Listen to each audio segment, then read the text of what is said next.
Hello friends, आज अपन next question शुरू करते हैं 407 से। पहला जो क्वेश्चन है आपको बोल रहा है aldol condensation reaction can be catalysed both acid and base. तो आपने ये एनसीईआरटी में देखा भी होगा। अल्डोल कंडेंसेशन उसकी थ्योरी बहुत इंपॉर्टेंट है, पहले से भी उसकी थ्योरी से दो क्वेश्चन आ चुके हैं। एक बार आया था कि अल्डोल कंडेंसेशन से प्रोडक्ट क्या बनते हैं।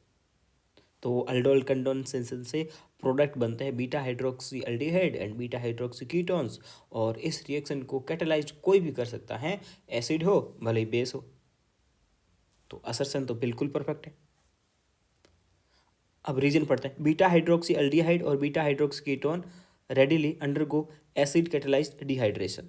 सही बात है। आपने देखा होगा कि भाई इस रिएक्शन में होता क्या था कि एल्डिहाइड या कीटोन होते थे, फिर उन मॉलिक्यूल्स के ऊपर में आप उसी का अटैक करवाते थे, तो फिर आपके पास बीटा हाइड्रोक्सी एल्डिहाइड या कीटोन बनते थे।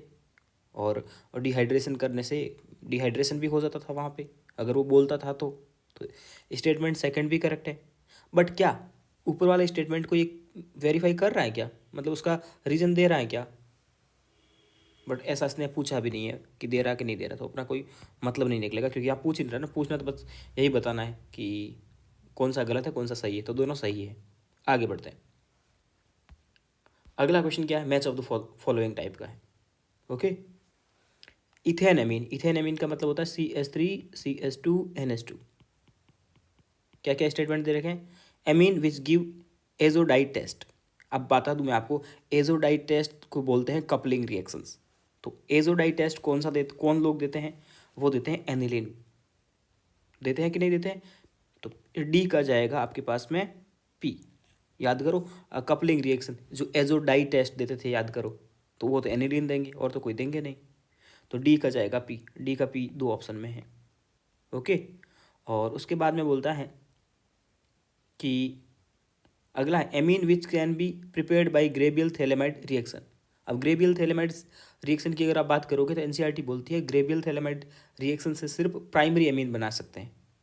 ठीक है। इस अमीन को देखोगे तो ये कौन सी अमीन है? प्राइमरी अमीन है। तो ए के लिए क्यों सही है? इसको ग्रेबियल थैलेमाइड रिएक्शन से बना सकते हैं। क्यों? क्योंकि ग्रेबियल थैलेमाइड सिंथेसिस से सिर्फ और सिर्फ प्राइमरी अमीन बना सकते हैं। तो ये तो सही है। ए का क्यू और यही ऑप्शन सही बैठ रहा है। फिर आगे बढ़े।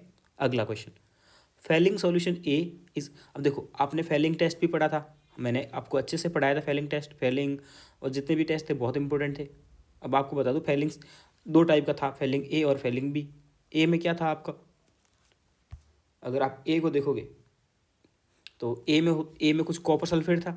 दो था ना फेलिंग सॉल्यूशन, एनसीईआरटी ओपन करके देखो, याद होना चाहिए आपको एकदम डिट्टो है। तो ए में था आपका कॉपर सल्फेट। और कौन सा copper sulphate?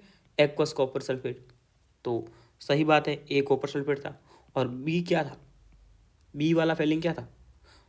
Sodium potassium tartrate. क्या था? सोडियम पोटेशियम टार्ट्रेट था। ठीक है। तो पहला असर्शन तो बिल्कुल करेक्ट है, क्योंकि फेलिंग सॉल्यूशन दो टाइप के होते हैं, ए एंड बी। ए में होता है कॉपर सल्फेट और बी में होता है एल्कलाइन सोडियम पोटेशियम टार्ट्रेट। अगला बोलता है on heating ketone with Fehling solution reddish brown precipitate is obtained. क्या कीटोन फेलिंग सॉल्यूशन देते थे? नहीं देते थे। तो ये तो बोल रहा देता है, तो ये रीज़न क्या हो गया? इनकरेक्ट हो गया। असर्शन सही है एंड रीज़न इनकरेक्ट है। तो आंसर जाएगा थर्ड ऑप्शन कि स्टेटमेंट फर्स्ट करेक्ट है एंड रीज़न जो उसका दिया वो रॉन्ग है। अगला क्वेश्चन है, अपने को यहाँ पे बताना है हाइड्रोलाइसिस रिएक्शन। इन सबको हाइड्रोलाइसिस मानना, ए को, बी को और सी को। ठीक है। तो आपको पता है सुक्रोज का जब हाइड्रोलाइसिस करते हैं तो क्या बनता है? ग्लूकोज और फ्रक्टोज बनता है। बात ध्यान है। तो ए क्या होना चाहिए? सुक्रोज होना चाहिए। ओके। ग्लूकोज की और लैक्टोज का जब फर्मेंटेशन करते हैं या हाइड्रोलाइसिस करते हैं तो ग्लूकोज और गैलेक्टोज बनता है। तो सी क्या होना चाहिए? लैक्टोज होना चाहिए। तो इस टाइप का क्वेश्चन था ये, आसान सा, कि भाई किसका हाइड्रोलाइसिस करोगे तो ग्लूकोज ग्लूकोज बनेंगे। तो माल्टोज का अगर अपन लोग हाइड्रोलाइसिस करते हैं तो ग्लूकोज की दो यूनिट मिलती है, दोनों यूनिट अल्फ़ा अल्फ़ा होती है। ये होती है अल्फ़ा एंड बीटा होती है। ठीक है। ओके। अगला क्वेश्चन है कौन सा, अपने को बहुत सारे ऑर्डर दे रखे कि और बताया कि कौन सा ऑर्डर इनकरेक्ट है। तो अब जो मैंने आपको GOC2 पढ़ाई थी तब आपको बताया था कि NCERT ओपन करके दिखाई थी और बताया था कि जो डाइक्लोरोबेंजीन जो होती है उसके बॉइलिंग पॉइंट और मेल्टिंग पॉइंट की एक टेबल बना के रखी हुई NCERT ने, एक डायग्राम दे रखा है NCERT में, तो वो बहुत इंपॉर्टेंट है। तो बॉइलिंग पॉइंट का ऑर्डर क्या था, MP ortho para Meta, OPM से याद करवाया था आपको, याद करो OPM से याद कराया था कि नहीं कराया था कि बॉइलिंग पॉइंट OPM। तो ये वाला तो स्टेटमेंट करेक्ट है, अपने को तो इनकरेक्ट स्टेटमेंट ढूंढना है। अगला क्वेश्चन है, यहाँ नाइट्रो ग्रुप लगा है और यहाँ CH3CH2 है और यहाँ UV लाइट दिया है। जब भी UV लाइट देते हैं तो कौन सी रिएक्शन होती है, फ्री रेडिकल सब्सटीट्यूशन रिएक्शन। कौन सी, फ्री रेडिकल सब्सटीट्यूशन रिएक्शन होगी। और फ्री रेडिकल सब्सटीट्यूशन रिएक्शन किस पे होती है, वो होती है एल्केन पे। तो एल्केन के ऊपर में Br लग जाएगा, ये वाला ऑर्डर भी सही है। ठीक है, उसके बाद HCl के साथ इसमें हीट कर रहे हैं तो आपको पता है ये वाला OH तो ये वाला बॉन्ड टूट जाता है, ठीक है, और लेकिन ये वाला बॉन्ड नहीं टूटता है। क्या रीज़न था, क्योंकि जो एल्किल एक होता है एराइल और एक होता है एल्काइल। तो एराइल वाला जो होता है ना वो कभी भी SN1 SN2 रिएक्शन देता नहीं है, ठीक है, aryl SN1 and SN2 reaction देगा नहीं। मतलब कि बेंजीन से जुड़ा हुआ डायरेक्ट OH अगर डायरेक्ट जुड़ा हुआ होता है तो कभी भी हट नहीं सकता, तो ये रिएक्शन पॉसिबल नहीं है।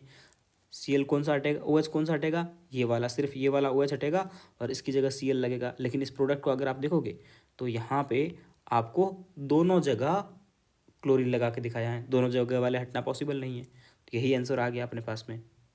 ओके, अगला question, which of the following reaction obtained product will give iodoform test. Reaction करवानी है फिर उसका प्रोडक्ट बताना है और किसका प्रोडक्ट आयोडोफॉर्म टेस्ट देगा। वैसे आयोडोफॉर्म टेस्ट का क्वेश्चन कल भी किया था अपन ने। क्या कंडीशन होती है, CH3C ऑक्सीजन होना चाहिए और यहाँ Z ग्रुप होना चाहिए और Z के पास में लॉन पेयर नहीं होने चाहिए, ठीक है। अब ये रिएक्शंस आपको कंप्लीट करवानी पड़ेगी। पहली रिएक्शन को अगर मैं कंप्लीट कराऊँ, एल्डिहाइड दिया है और ये CH3MgBr दिया है, तो आपको पता है ये रिएक्शन एल्डिहाइड कौन सा है, ये वाला एल्डिहाइड है, फॉर्मेल्डिहाइड। अगर इसकी रिएक्शन आप कराओगे तो कौन सी होगी, न्यूक्लियोफिलिक एडिशन रिएक्शन होगी, NAR। इसमें आपको समझाया था कैसे करवाते ये रिएक्शन, जब मैंने GOC2 पढ़ाई थी तब आपको बताया था पहले इसको पॉजिटिव और नेगेटिव में ब्रेक कर दो। तो यहाँ पे CH3 पॉजिटिव टूटेगा और Mg पॉजिटिव और CH3 नेगेटिव टूटेगा, बिल्कुल। अब क्या होगा, ये जो बॉन्ड है क्या होगा, यहाँ पे नेगेटिव वाला पार्ट है ना उसको डायरेक्ट कार्बन से अटैच कर दो, नेगेटिव वाले को डायरेक्ट कार्बन से अटैच कर दो और पॉजिटिव वाले को ऑक्सीजन के साथ में अटैक कर दो, OMgBr।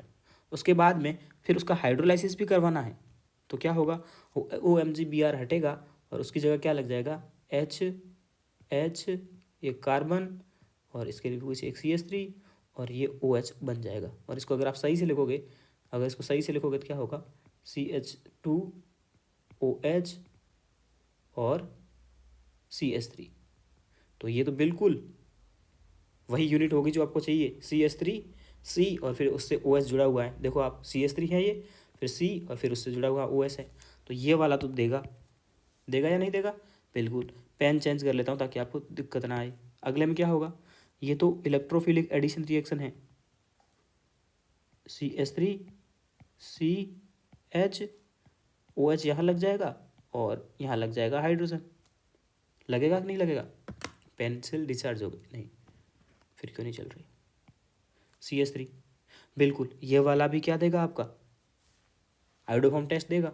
आपने इस रिएक्शन को कैसे पहचाना, जब भी एल्कीन दी हुई होती है, पहचानने के तरीके भी आप सीख ही साथ साथ में, जब भी एल्कीन दी होती है तो आपको ध्यान रखना होता है कि एल्कीन जो रिएक्शन होती है अब वो इलेक्ट्रोफिलिक एडिशन रिएक्शन शो करती है। यहाँ H2O से क्या मिलेगा, H+ और OH-। H+ वहाँ जाएगा जहाँ हाइड्रोजन ज़्यादा थे तो वहाँ जाके हाइड्रोजन अटैक हो गया, और जहाँ हाइड्रोजन कम थे वहाँ OH लग जाएगा।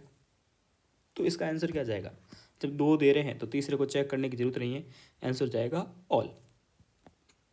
चलिए पेंसिल वापस चेंज करते हैं रेड में। अगला आता है, टोलुइन को एल्डिहाइड में बदलना है। तो ये रिएक्शन आपको बहुत अच्छे से GOC2 में मैंने कराई थी और बहुत अच्छे से आपको बोला था कि एल्डिहाइड वाले कीटोन वाले में कि ये रिएक्शन बार बार नीट एग्जाम में आती रहती है। याद करो, छोकरो HCl2 और चोको CS3 आपको ट्रिक भी बताई थी, याद करने की कोशिश करो। इसका इंटरमीडिएट बीच में जो बनता था उसके नाम मैंने बताए थे, छोकरो HCl2 और चोको CS3। NCERT में दे रखी है रिएक्शंस। एल्डिहाइड फॉर्मेशन की बहुत इंपॉर्टेंट मेथड थी, ये दोनों रिएजेंट काम आएंगे। तो आंसर जाएगा फोर्थ ऑप्शन। आंसर क्या जाएगा? आंसर जाएगा फोर्थ। NCERT की रिएक्शन है, फॉर्मेल्डिहाइड बनाने के फॉर्मेशन के मेथड है। आप उसमें इसमें ऐसा कुछ याद नहीं करना, आप एक दो बार NCERT की पेज पलटोगे तो आपको याद रह जाएगा, उसका इंटरमीडिएट भी याद हो जाएगा। ठीक है, अगला क्वेश्चन है कीटोन किस में नहीं बनेगा। तो ये वापस वो आ गया NCERT का कीटोन बनाने वाले मेथड, याद करो आप। ये तो आपको पता है फ्रीडेल क्राफ्ट रिएक्शन है। फ्रीडेल क्राफ्ट रिएक्शन में क्या होता है, यहाँ से Cl हटेगा और बाकी वाला ये पोर्शन बेंजीन के ऊपर में जाके जुड़ जाएगा। तो इसमें क्या होगा, C2H5, ये तो कीटोन बन गया। तो इस रिएक्शन में तो कीटोन बन रहा है। अगली वाली रिएक्शन देखो, ये कैडमियम वाली रिएक्शन है, याद करो, जो NCERT में दे रखी है। ठीक है, कैडमियम वाली रिएक्शन है। इसमें क्या करते थे, यहाँ से R2CD था, ये क्या है R2CD, और ये है R-COR। इससे क्या करते हैं, आपको क्या लेना है, Cl हटाना है और उसकी जगह R- लगाना, वो R लगाना है पीछे वाला। तो क्या होगा, CH3CO और CH2 और C6H5। ये NCERT में दे रखा है कैडमियम वाले रिएक्शन। ठीक है, ये भी सही है, इससे भी कीटोन बन रहा है, लेकिन अपने को तो वो पहचाना जिससे नहीं बन रहा हो। इस तीसरी वाली रिएक्शन को देखो, बहुत इंपॉर्टेंट है, एल्किन वाले चैप्टर में दे रखी है। वाटर का अटैक करवाना है तो क्या कराओगे, हाइड्रोजन H और OH का कटाओगे। हाइड्रोजन कहाँ लगाओगे, जहाँ हाइड्रोजन ज़्यादा है, हाइड्रोजन यहाँ लगा लिया, और यहाँ क्या लगाओगे, OH लगाओगे। बिल्कुल सही तरीका है या नहीं है, बिल्कुल सही तरीका है। उसके बाद में ये इनॉल है, ये क्या है, इनॉल है, तो यहाँ टोटोमर होगा, टोटोमेरिज्म होगी। आप बोलोगे भैया हमें कैसे पता लगेगा टोटोमेरिज्म होगी, तो याद रखो ट्रिपल बॉन्ड के ऊपर में जब भी वाटर का अटैक होता है तो टोटोमेरिज्म होती ही होती है, बस एक ही जगह होती है अपने सिलेबस में। तो ठीक है, बाकी अगर आपको टोटोमेरिज्म करवाने की बोले तो बात अलग है, लेकिन अगर सिलेबस में बिना कहे अगर कहीं टोटोमेरिज्म करवानी है तो सिर्फ एक ही जगह है ये, तो आप इसको टोटोमेरिज्म कराओगे। CH3C_O और ये आ जाएगा CS3। इसमें भी बन रहा है, इन तीनों में रिएक्शंस में आपका क्या बन रहा है, कीटोन बन रहा है। तो आंसर क्या जाएगा, फोर्थ वाला। ओके, उसके बाद में अगला रिएक्शन है, आपको ये कंपाउंड दे रखा है और ये दे रखा है DMF और CH3 2NH। आपको समझ में आ रहा है DMF कहाँ काम आता था, याद करो, SN2 रिएक्शन का रिएजेंट था कि नहीं था, SN2 रिएक्शन का रिएजेंट। अगर ये SN2 रिएक्शन का रिएजेंट है तो आप क्या करोगे कि SN2 रिएक्शन करवाओगे। SN2 रिएक्शन में क्या होगा, फ्लोरीन हटेगा। अब बोलोगे भैया आपने पिछले क्वेश्चन में बोला था कि फ्लोरीन बेंजीन से डायरेक्ट जो जुड़े थे ना वो हटता ही नहीं है, लेकिन इसको क्यों हटा रहे हो। तो मैं बोलूँगा कि इन रिएक्शंस में होता ऐसा है कि NO2 जब लगाते हैं तो रिएक्शन की रिएक्टिविटी बढ़ जाती है। ये हेलो एल्केन और हेलो एरीन चैप्टर वाले में दे रखा है। तो आपको कुछ भी नहीं करना है, यहाँ से हाइड्रोजन हटाओगे आप और यहाँ लगेगा नेगेटिव, इस पर लगेगा पॉजिटिव। फ्लोरीन हटा करके सीधा सीधा आप क्या करोगे, बेंजीन वापस बनाई मैंने, और इसके ऊपर में एक मिनट, इसके ऊपर में नाइट्रोजन और फिर ये CH3 लग गया और इस साइड NO2। अब आगे क्या करना है, आगे आपको करना, ये तो बन गया आपका ए बनने के बाद में H2PD और C ये दे रखा है। ये आपको क्या करेगा, H2PD C आपको ध्यान आना चाहिए कि ये रिड्यूसिंग एजेंट है। कैसे पहचाना रिड्यूसिंग एजेंट, जब मैंने आपको GOC पढ़ाई थी तब आपको बताया था कि जब भी एसिड के साथ में मेटल हो, एसिड प्लस मेटल हो, एसिड कौन सा है, एल्कोहल एसिडिक होता है और ये मेटल आ गया, या फिर hydrogen with metal reducing agent होती है। तो ये क्या हो गया, रिड्यूसिंग एजेंट हो गया। रिड्यूसिंग एजेंट इसको किसको रिड्यूस करेगा, यहाँ सिर्फ NO2 ग्रुप है जिसको रिड्यूस कर सकते हैं। तो NO2 को किस में रिड्यूस किया जा सकता है, आपको पता है, किसको किस में रिड्यूस करते हैं वो भी आपको बताया था। तो NO2 को रिड्यूस करके आप NH2 बना देंगे। हो गया आंसर। अब आप इसमें से चेक कर लीजिए, तो आंसर जाएगा फर्स्ट ऑप्शन। इसको उल्टा करके लिखा हुआ है फर्स्ट वाले को ही।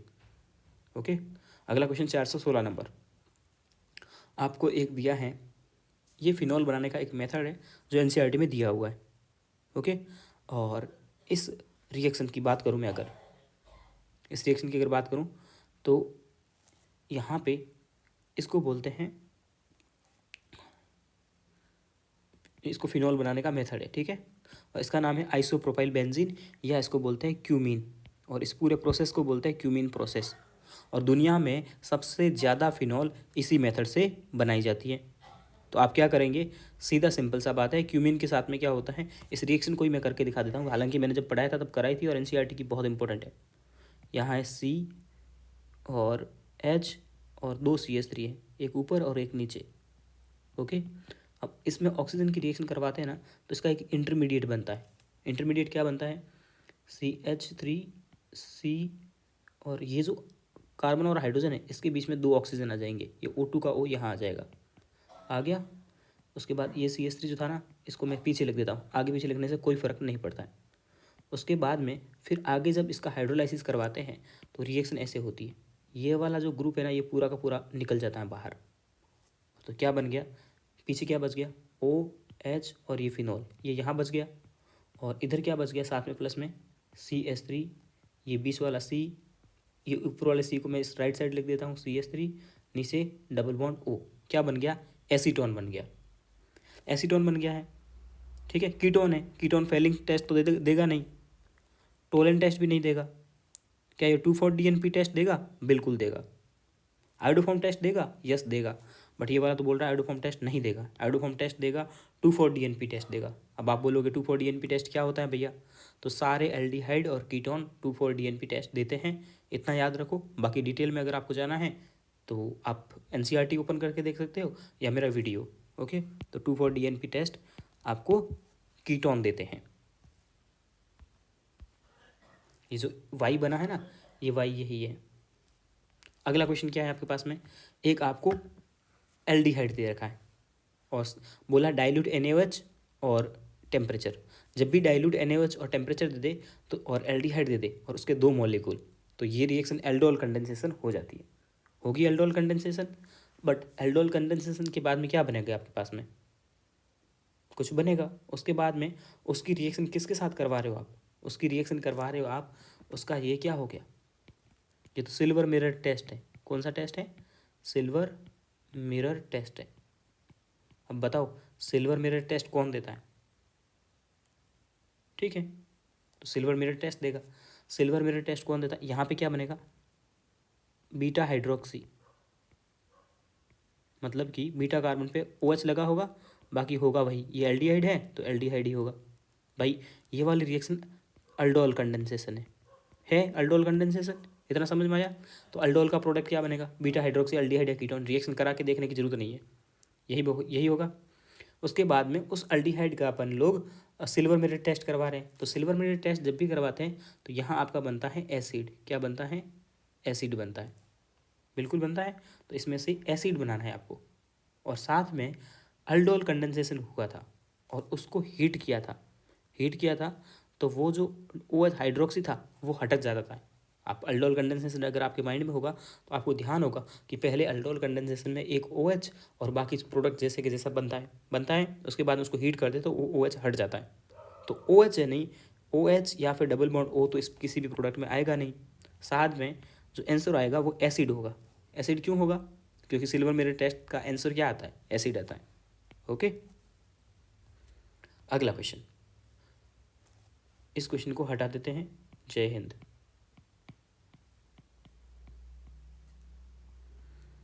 चलिए अगला क्वेश्चन 419 नंबर क्वेश्चन है, कौन सा इनकरेक्ट मैच है। देखो सबसे पहले आपको मैं बता दूं, ऑक्सीडाइजिंग पावर के जब भी देते हैं ना, तो आपको इनका ऑक्सीडेशन स्टेट निकालना होता है। जिसकी जितनी ज़्यादा ऑक्सीडेशन स्टेट होती है वो उतना ही ज़्यादा वो ऑक्सीडाइजिंग एजेंट की तरह काम करता है। यहाँ अगर वेनेडियम की VO2 की ऑक्सीडेशन स्टेट निकालो आप, तो क्या होगा, X-4 equals to +1, X equals to +5 होगा। क्रोमियम का निकालोगे तो क्या करोगे, Cr2O7 -2, तो कितना लिखोगे, 2X - 14 इक्वस टू -2, तो एक्स इक्व टू आएगा +6।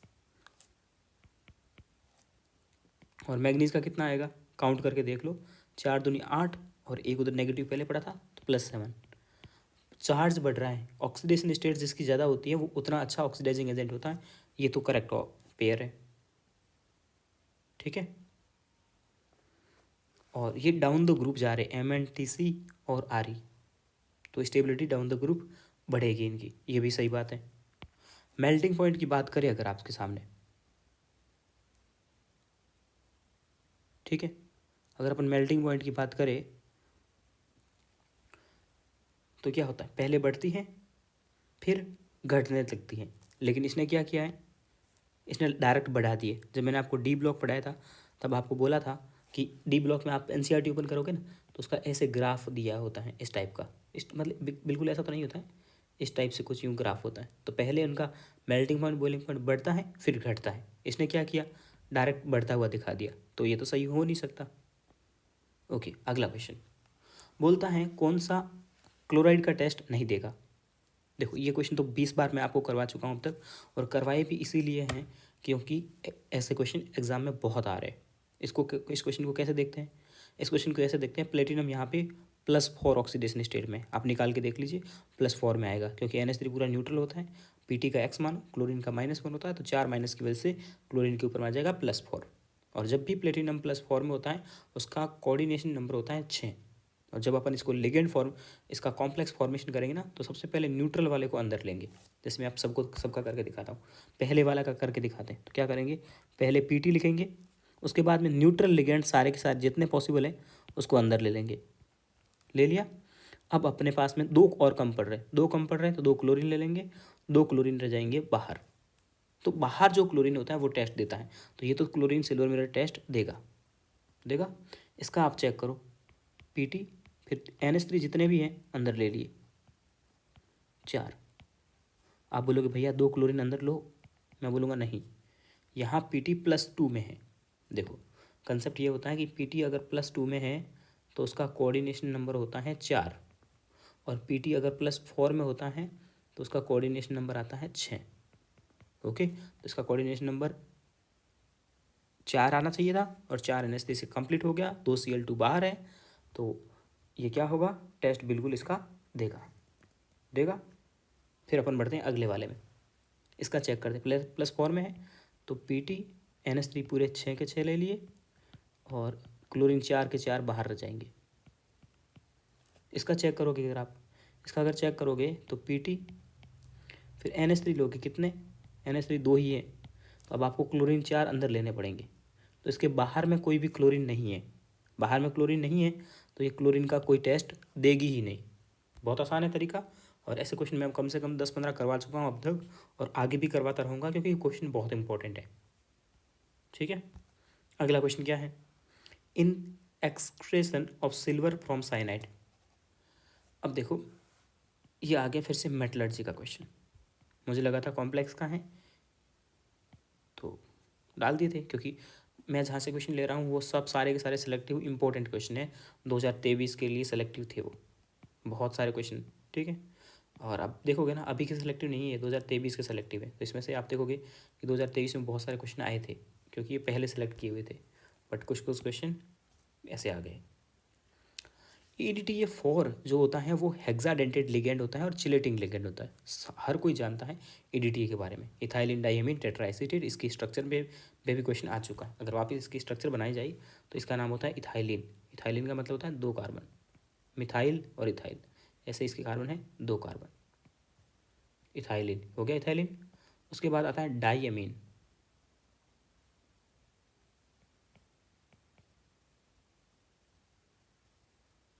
और फिर टेट्राएसिटेट। होता है इसकी स्ट्रक्चर की नहीं होती, बिल्कुल NCERT में इसकी स्ट्रक्चर दे रखी है, और ये जो इसके नीचे वाला स्टेटमेंट है ना वो तो पहले नीट एग्जाम में आ ही चुका है, तो अपन पहले इसकी स्ट्रक्चर बना देते हैं, इथाइलिन डाइमीन,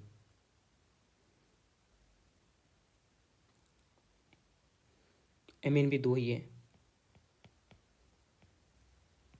पहले इथाइलिन बनाया फिर डाइमीन बना दिया, तो अब इनका नाम यही था इथाइलिन डाइमीन। उसके बाद क्या करना है, उसके बाद में इथाइलिन बोला है ना, मतलब डबल बॉन्ड होगा। टेट्रा एसीटेट, टेट्रा मतलब 4 और एसीटेट मतलब CH2COO negative, CH2COO negative, CH2COO negative, CH2COO negative. इसमें क्या होते हैं, टोटल 4 डोनर होते हैं, 6 डोनर होते हैं। 2 तो ये नाइट्रोजन होते हैं, नाइट्रोजन के लॉन पेयर, और 4 डोनर होते हैं ये नेगेटिव चार्ज ऑक्सीजन के ऊपर वाला। तो अगला स्टेटमेंट भी यही है, have 4 nitrogen and 2 oxygen donor. उल्टा बोल दिया इसने, सही से पढ़ो, स्ट्रक्चर देखो, स्ट्रक्चर इसीलिए मैंने बनाई है क्योंकि इसमें डोनर कौन है, इसके डोनर हैं 2 तो नाइट्रोजन है एंड 4 ऑक्सीजन है। तो ये स्टेटमेंट करेक्ट है लेकिन रीज़न रॉन्ग है, उल्टा बोल रहा है। ओके, EDTA की स्ट्रक्चर आ चुकी है एग्जाम में, तो बहुत इंपॉर्टेंट है, याद रखना, 21 में आई हुई थी। अगला क्वेश्चन है, अपने को इनकरेक्ट ऑर्डर बताना है। देखो ये है नाइट्रोजन फैमिली, आपको याद होगी, nitrogen, phosphorus, arsenic, antimony, Nana Patekar ऐसी सब्जी बनाई बिस्मित, और लास्ट में आता है 115 नंबर वाला एलिमेंट। इस फैमिली में अगर आप देखोगे इसके हाइड्राइड, तो इसमें इनकरेक्ट ऑर्डर बताना अपने को। बॉन्ड एंगल की बात करें तो NH3 और PS3 पहले भी एक बार कर चुके अपन लोग, डाउन द ग्रुप जाते हो। अब यहाँ पे अगर आप देखोगे ना, बॉन्ड एंगल की बात करते हैं, सबसे पहले बहुत बार कर चुके अपन, दोनों का हाइब्रिडाइजेशन सेम है। पहले अपन बॉन्ड एंगल के लिए हाइब्रिडाइजेशन चेक करते हैं, फिर देखते हैं सेंट्रल एटम पे लॉन पेयर भी सेम है, फिर देखते हैं सेंट्रल एटम की EN, जिसकी EN ज़्यादा होगी उसका बॉन्ड ऑर्डर ज़्यादा होगा। नाइट्रोजन और फास्फोरस में नाइट्रोजन की EN ज़्यादा है तो नाइट्रोजन का बॉन्ड एंगल ज़्यादा होगा, तो बॉन्ड एंगल का ऑर्डर तो करेक्ट है, बट अपने को तो इनकरेक्ट पहचानना है। उसके बाद बेसिक नेचर की बात करते हैं, तो बेसिक नेचर में पूरी दुनिया जानती है कि हाइड्राइड की जब बात करते हैं तो ये NH3 सबसे ज़्यादा बेसिक होता है, और NH3 के बाहर अपन बातें पढ़ते भी हैं NH3 की, तो हाइड्राइड में ये भी करेक्ट है। Reducing nature down the group increase होता है, याद रखना, रिड्यूसिंग नेचर क्या होता है, डाउन द ग्रुप इंक्रीज होता है, सही बात है। बट मेल्टिंग पॉइंट और बॉइलिंग पॉइंट में NH3 ज़्यादा होता है। रीज़न क्या है, रीज़न होता है हाइड्रोजन बॉन्डिंग। ठीक है, क्या रीज़न होता है इसका, हाइड्रोजन बॉन्डिंग। हालांकि मेल्टिंग पॉइंट बॉइलिंग पॉइंट भी डाउन द ग्रुप इंक्रीज ही होता है, बट NH3 उसका एक्सेप्शन है ड्यू टू हाइड्रोजन बॉन्डिंग। आपको इसका ऑर्डर फिक्स पता होना चाहिए। अगला IF3 की अपन लोग वाटर के साथ में रिएक्शन करा रहे हैं, किसकी, IF3 की वाटर के साथ में रिएक्शन करवा रहे हैं, तो क्या होगा, इस टाइप में ऐसा होता है कि जब भी आपको ये क्या है, वाटर जो ऐड कर रहे हैं, तो ये रिएक्शन होगी हाइड्रोलाइसिस। क्या होगी, हाइड्रोलाइसिस। और हाइड्रोलाइसिस में एक छोटी सी ट्रिक होती है चेक करने की क्या प्रोडक्ट हो सकता है, कि ऑक्सीडेशन स्टेट या ऑक्सीडेशन नंबर सेम रहता है both the side, both the side. ये एक ट्रिक है या शॉर्टकट है, ऐसे बोल सकते हैं, ये क्या है, शॉर्टकट है। तो इधर आयोडीन की ऑक्सीडेशन स्टेट कितनी आएगी आप चेक कर लो। अगर आप आयोडीन की स्ट्रक्चर चेक करोगे तो IF3 आयोडीन का X और फ्लोरीन का -1 होता, फ्लोरीन का -1 होता, तो आयोडीन कितने में आ गया, +3 में। तो राइट साइड भी प्लस, राइट साइड में कौन सा प्रोडक्ट होगा, इसमें देखो आयोडीन की ऑक्सीडेशन स्टेट कितनी है, +3। इसमें देखोगे तो कितनी हो जाएगी, +1, इसमें -1, इसमें +5। तो आंसर कौन सा जाएगा, +3 वाला। हाइड्रोलाइसिस यानी कि वाटर के साथ जब भी रिएक्शन होती है तो लेफ्ट साइड और राइट साइड दोनों की ऑक्सीडेशन स्टेट सेम होती है। हाइड्रोलाइसिस के क्वेश्चन को सॉल्व करने का एक बेस्ट तरीका है। अगला क्वेश्चन बोलता है oxidising agent nor neither oxidising agent nor reducing agent. अजीब सा क्वेश्चन है कि ना तो ऐसा कब पॉसिबल होता है कि ना तो ये ऑक्सीडाइजिंग एजेंट है और ना ही रिड्यूसिंग एजेंट है, ऐसा कब पॉसिबल होता है, not oxidising agent not reducing agent, ऐसा कब पॉसिबल होता है, जब वो अपनी मोस्ट स्टेबल ऑक्सीडेशन स्टेट में होता है, मोस्ट स्टेबल होता है, जब वो मोस्ट स्टेबल होता है। ठीक है, ऑक्सीडेशन का मतलब क्या हो गया भाई, अब वो अपनी ऑक्सीडेशन स्टेट से चेंज करके कहीं और जाएगा। ऑक्सीडाइजिंग एजेंट है मतलब कि वो उसका खुद का रिडक्शन होगा और वो अपनी ऑक्सीडेशन स्टेट को चेंज करके कहीं और चला जाएगा। रिड्यूसिंग एजेंट की तरह काम करेगा, इसका मतलब है वो खुद ऑक्सीडाइज होगा और कहीं और हायर ऑक्सीडेशन स्टेट में चला जाएगा। लेकिन कौन है जो ना हायर में जाना चाहता है ना लोअर में जाना चाहता है, जो पहले से स्टेबल है। अब आप मुझे बताओ, एफ ब्लॉक की सबसे ज़्यादा स्टेबल ऑक्सीडाइजिंग एजेंट मतलब जो ऑक्सीडेशन स्टेट होती है सबसे ज़्यादा स्टेबल कौन सी होती है, +3। तो जो +3 में है वो क्या होगा, स्टेबल होगा, ना ही ऑक्सीडाइजिंग एजेंट की तरह काम करेगा ना ही रिड्यूसिंग एजेंट की तरह काम करेगा। CE+ की फॉर की बात करूँ तो क्या होगा, ये भी क्या कोशिश करेगा, ये +3 में जाने की कोशिश करेगा।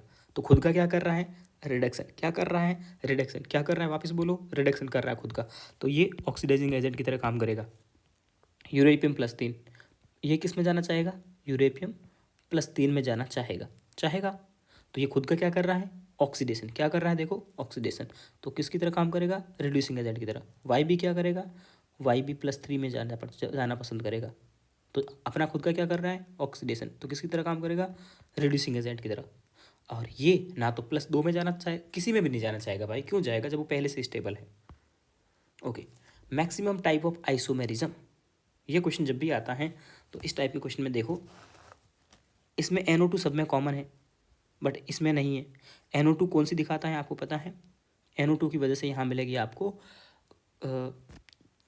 क्या बोलते हैं उसको, बॉन्डिंग लिंकेज या आइसोमेरिज्म जो बोलते हैं, जो एक बार NO2 को लिखो एक बार NO को लिखो, है ना, लिंकेज आइसोमर है ना।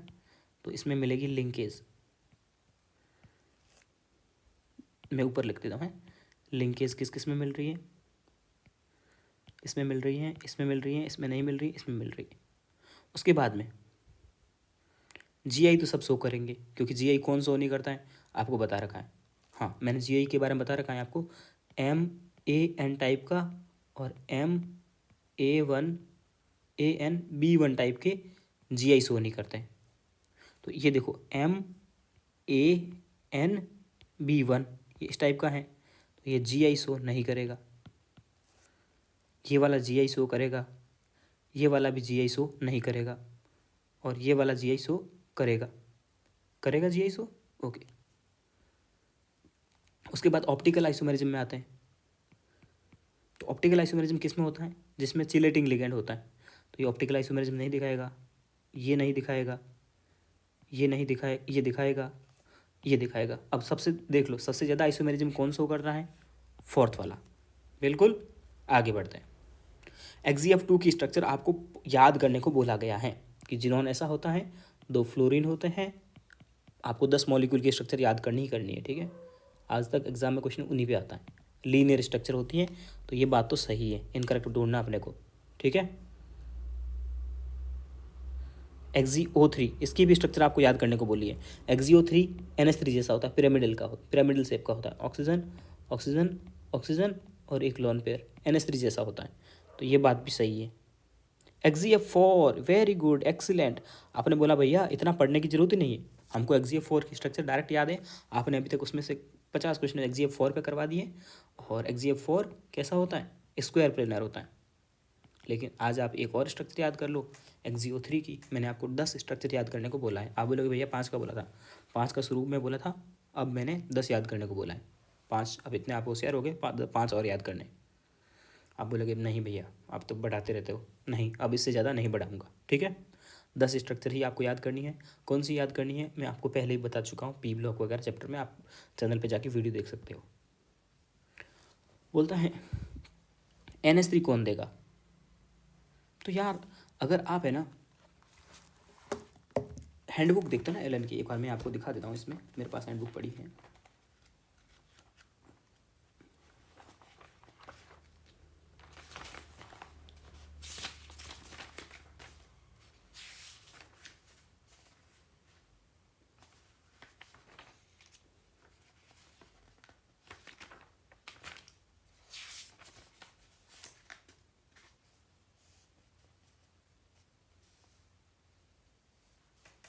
देखो मैं क्या करता हूँ, इसका कैमरा ओपन करता हूँ, जैसे आपको डायरेक्ट ये दिख जाएगी।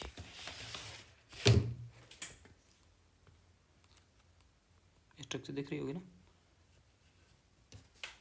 आप ये वाला देखो क्या बोला है, कार्बोनेट, फॉस्फेट, सल्फेट, क्लोरीन या ब्रोमीन, ये इसके अगर कोई सॉल्ट हैं तो वो हीट करोगे तो NH3 गैस देंगे, लाइक ये वाला। और इसी को सेम इसी को आपको क्वेश्चन में पूछ लिया गया है। समझ में आई बात आपको? ओके चलो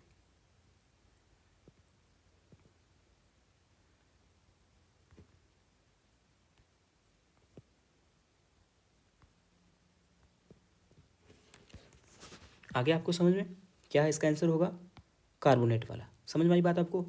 ये आपको मैंने इसीलिए दिखाया था क्योंकि ये डायरेक्ट पॉइंट होते हैं कि किस सॉल्ट को हीट करने पे क्या होता है। ये ज़्यादा पॉइंट नहीं होते, 10 या 15 पॉइंट होते हैं थर्मल स्टेबिलिटी के, कि किसको हीट करोगे तो क्या प्रोडक्ट बनेगा। तो आंसर आसान है। क्या थे? कार्बोनेट था, फॉस्फेट था, सल्फेट था, क्लोरीन और ब्रोमाइड। इसके अमोनियम सॉल्ट को हीट करते हैं तो NH3 गैस निकलती है। ठीक है, तो ये तो अगला तो डायरेक्ट फॉर्मूला पूछ लिया ना, T½ is proportional to 1/(a⁻n -1) होता है। या फिर T½ इज प्रोपोर्शनल टू, ऊपर लाओगे तो 1 - n हो जाता है। दोनों बातें आपको, ये तो डायरेक्ट फॉर्मूला है, क्या ही बोले यार इसके बारे में। तो अगला क्वेश्चन, ग्राफ दिखाने इसके। तो देखो ग्राफ बताने इसके कौन से होंगे, मैं बता दूं आपको, लॉग स्केल पे जो भी ग्राफ होता है वो एकदम स्ट्रेट लाइन होती है। ठीक है, लॉग वाले क्या होते हैं, स्ट्रेट लाइन के ग्राफ होते हैं, बिल्कुल होते हैं। और फर्स्ट ऑर्डर में क्या क्या पढ़ते हैं आप, एक तो पढ़ते हैं रेट का, क्या पढ़ते हैं, रेट R = K⁴ इसका मतलब रेट वर्सेस ए में तो डायरेक्ट स्ट्रेट लाइन ग्राफ होना चाहिए, तो बी का क्यू होना चाहिए, एक ही ऑप्शन में है। आगे बढ़ते हैं, अगला क्वेश्चन क्या बोल रहा है आपसे, सॉल्यूशन का क्वेश्चन है, थ्योरेटिकली बोलता है बॉइलिंग पॉइंट किसी का इतना है और तो उसका फ्रीजिंग पॉइंट कितना होगा अपने को पता करना है। दोनों में इक्वल अमाउंट ऑफ वाटर डाला गया है। तो आपको पता है एक आप फॉर्मूला पढ़ते हैं, ΔTB बॉइलिंग पॉइंट में एलिवेशन इक्वल्स टू KB/m। ठीक है, और एक होता है ΔF = KF/m, होता है कि नहीं होता है। अब वो बोल रहा है KB और KF की वैल्यू अपने को डायरेक्ट दे दी है और TB के बारे में अपने को पूछा है।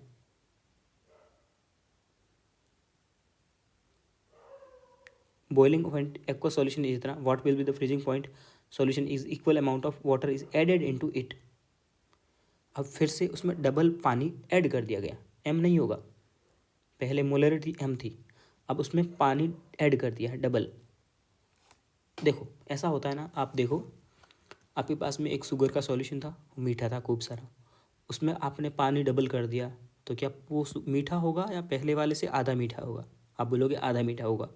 आधा मीठा क्यों हुआ? क्योंकि उसकी कंसनट्रेशन आधी हो गई है। तो इसने भी बोला पानी उसमें इक्वल अमाउंट में पानी ऐड कर दिया गया, तो उसकी जो कंसनट्रेशन होगी वो आधी हो जाएगी, होगी। तो अब आपको ये वाला सॉल्व करना है। ये दो रिएक्शन हो गई, TB आपको दे ही दिया क्वेश्चन में, TF आपको फाइंड करना है, m से m कट जाएगा और दो इक्वेशन में ना वो उसको डिवाइड कर दो, करोगे तो आंसर आएगा आपके पास में फर्स्ट वाला ऑप्शन, कैलकुलेट कर लेना आप। अगला क्वेश्चन है, आइडियल सॉल्यूशन आपने पढ़े होंगे, पॉजिटिव डेविएशन पढ़ा होगा, नेगेटिव डेविएशन पढ़ा होगा।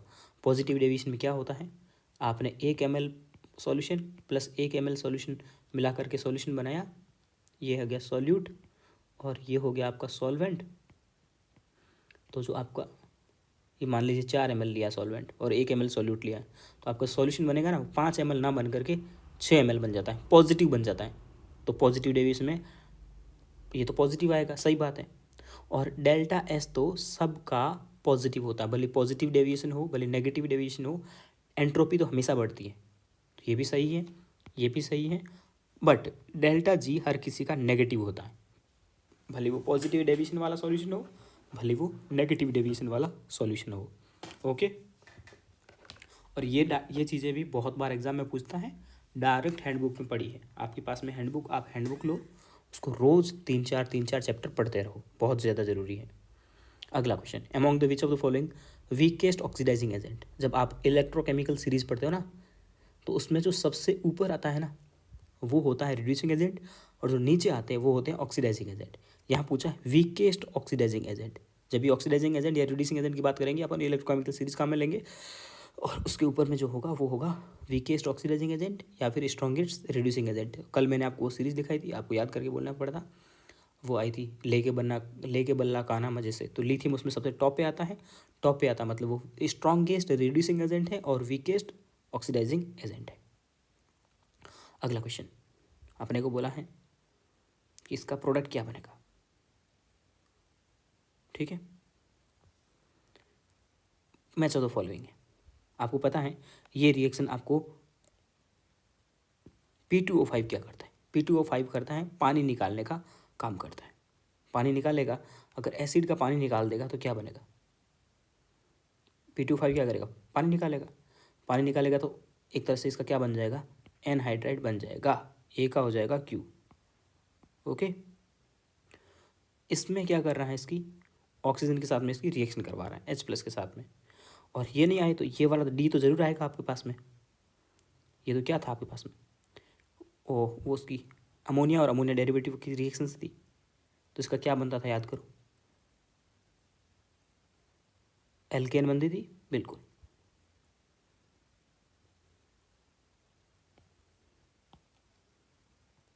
अगला क्वेश्चन है, product which can give white precipitate with bromine water.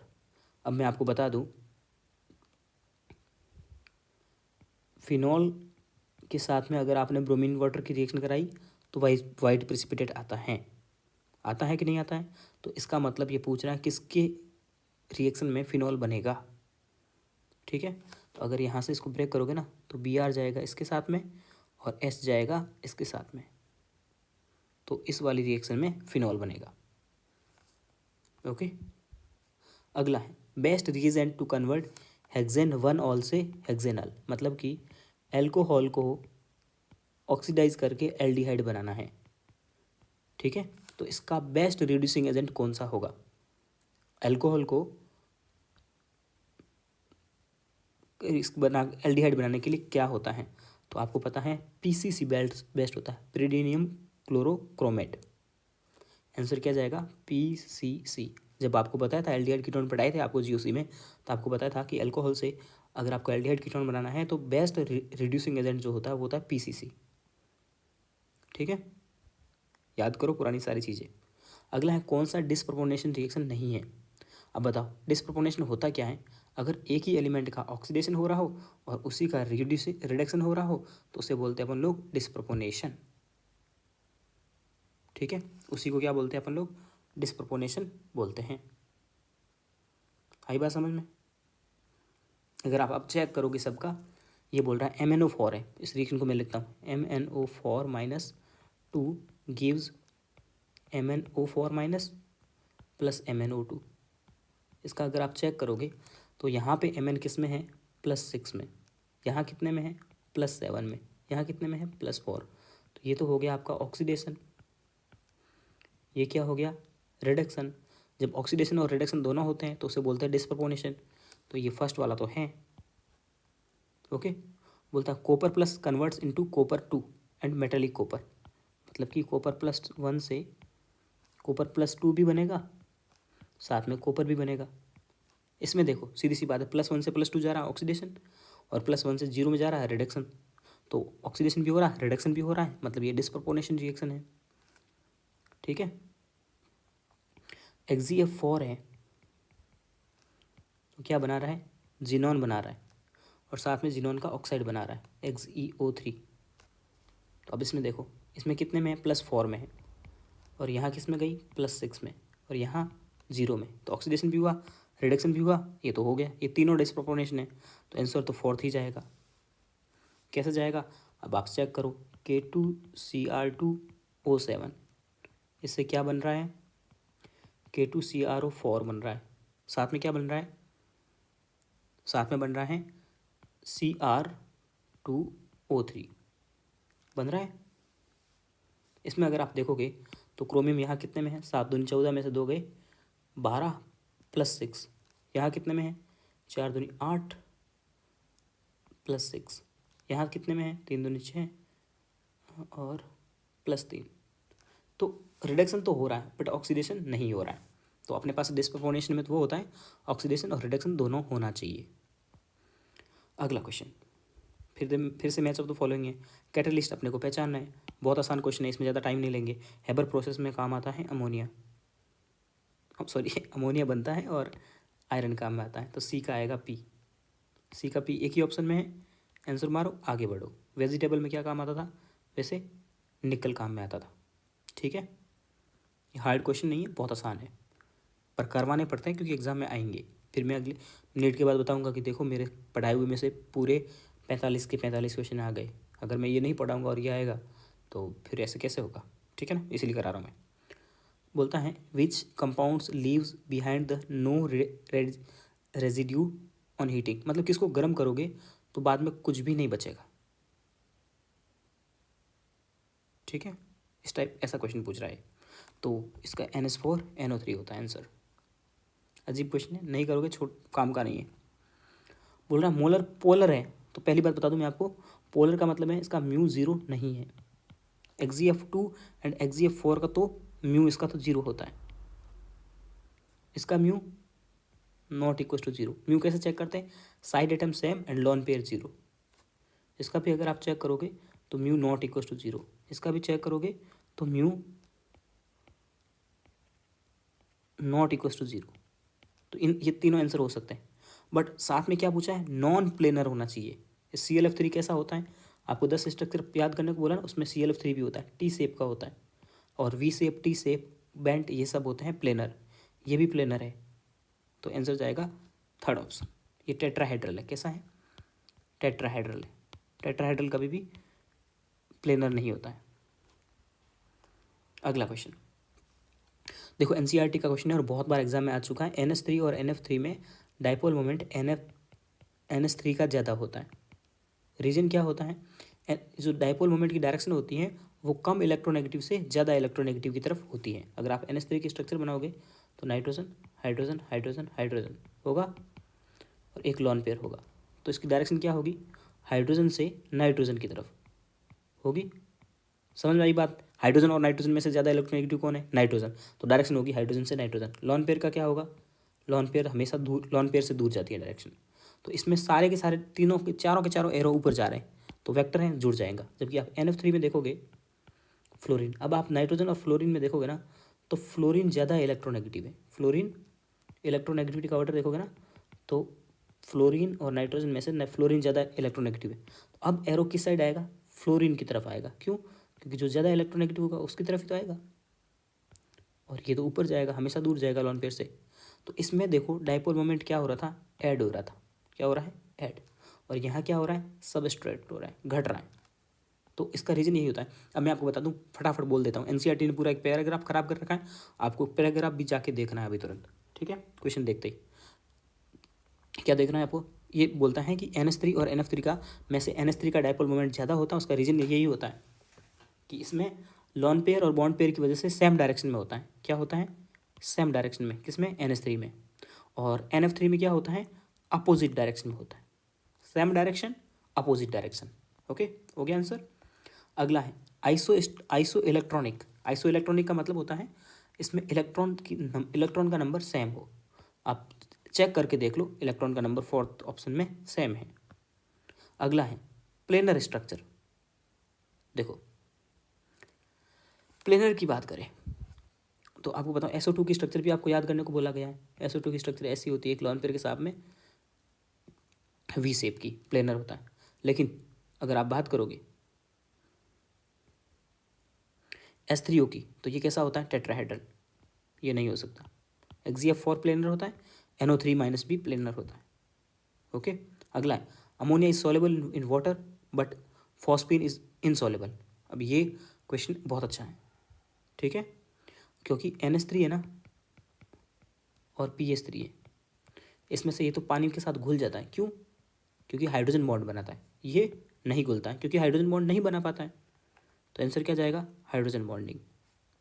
अगला, हाइड्रोलाइसिस नॉट रजिस्ट का मतलब होता है नॉट, कौन हाइड्रोलाइसिस नहीं होगा। तो ये आपको आंसर रटना है डायरेक्ट। SF6 हाइड्रोलाइसिस इसीलिए नहीं होता है क्योंकि फ्लोरीन उसका प्रोटेक्शन करते हैं, और CCl4 इसीलिए नहीं होता है क्योंकि उसके पास लॉन पेयर नहीं है। तो रटना है डायरेक्ट, ओके। अगला, पोलर कौन सा होगा, तो सिस और ट्रांस में से अगर आप देखते हो,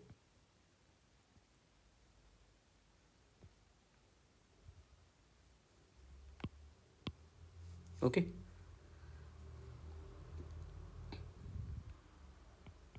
ये तो XgF4 है, पहचान गए क्या, बोरॉन ट्राइफ्लोराइड ClF3।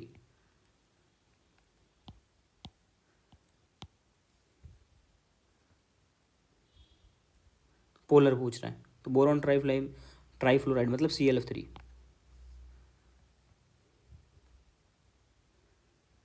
बोलता है which molecule is out of following does not contain unpaired electron. Unpaired electron किसमें नहीं है, तो आप कल मैंने आपको O2-2 का इलेक्ट्रॉनिक कन्फिग्रेशन लिख करके सिखाया था, याद करो, सिग्मा वाला। अभी मैं आपको दिखा देता हूँ, जस्ट अभी आ ही जाएगा वो। तो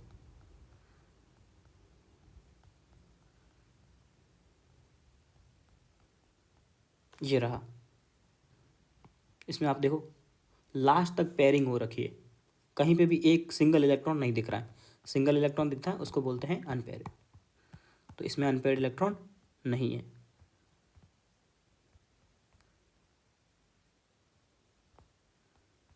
अगला है fractional bond order. Fractional bond order किस में होगा, ठीक है। तो 8 दूनी 16 चेक करते हैं, इसमें कितने इलेक्ट्रॉन हैं, 14 इलेक्ट्रॉन है। 14 का बॉन्ड ऑर्डर कितना होगा, 3। 3 तो एकदम पूरा कंप्लीट है। इसमें कितने होगा, फ्लोरीन का अगर आप चेक करोगे तो फ्लोरीन का होता है